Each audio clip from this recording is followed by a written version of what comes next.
So I recently participated in the GMTK game jam, and I guess let's talk about how that went. So I have 48 hours to make a game, and the theme is joined together. Upon hearing this theme, I was first surprised you could use the word joined like that.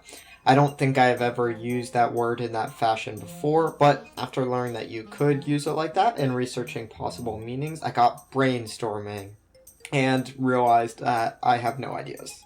I thought about a game where you're tied to a pole and can only move by shooting buttons, but I wasn't too big a fan of this idea, and coding rope physics sounded like no fun.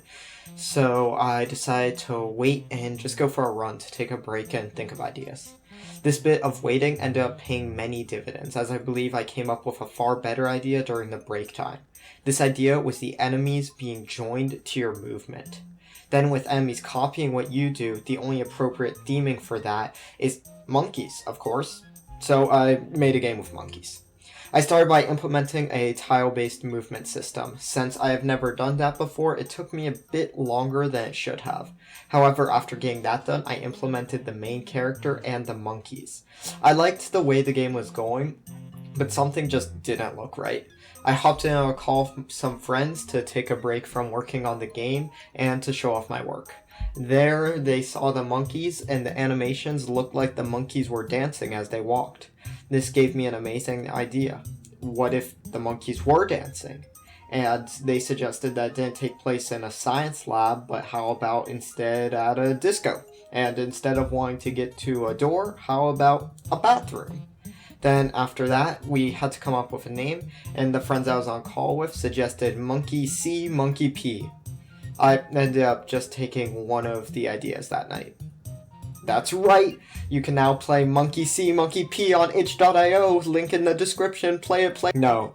I made it a disco-themed game, but I called it Monkey See, Monkey Do, not Monkey See, Monkey P. Thinking this idea was more engaging and a bit more funny, I went ahead and rolled with it. Using this new disco idea, I started the next day by coding some color-changing tiles. After spending 20 minutes making the most awesome-looking, amazing color-changing tiles with beautiful animations, I realized that Godot does not allow tiles to run scripts and animation players, so I had to restart. Then I made some less interesting but still usable tiles and went on to the walls. And for the walls, I decided to innovate. There will be walls that change color randomly every time you restart the level, giving you a new level design every time. After spending almost an hour making a bunch of different wall colors and having a script to randomly change and select the color changing walls to a different color scheme, I again realized that tiles can't run scripts, the exact same lesson I learned a few minutes ago, and scrapped the color changing walls.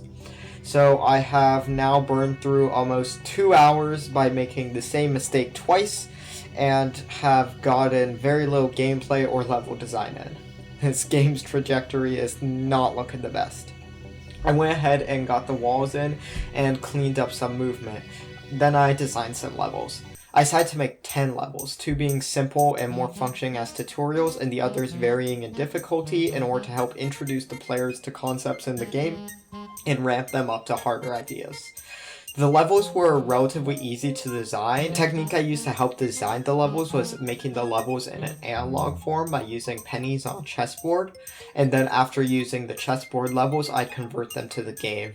This saved time due to the in-game level creation process I was using, taking a long time to actually put in all the tiles, so using a more simple analog system to proof of concept saved time from making trash levels that took forever to build. Then after that, I went ahead and made a quick menu and robust text system to fill up the screen.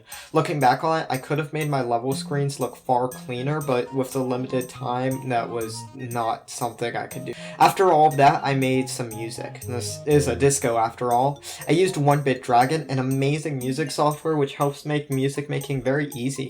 And you pretty much just need to draw random lines and you get a nice sounding song. Like you could draw a toad frog and it would sound good.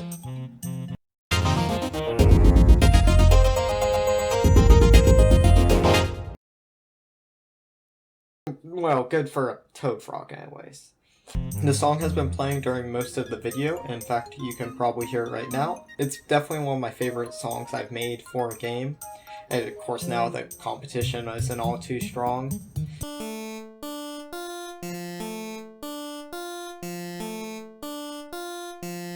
But I really enjoyed making the song. I'm really happy with how it turns out, and I think it adds a fun atmosphere to the game, and it's definitely something you'd hear at a monkey dance party. After implementing that, I had a realization that there was only around 20 minutes before I had to submit, since I had something at 11 to 2:30, meaning the deadline for me was a bit higher than the others.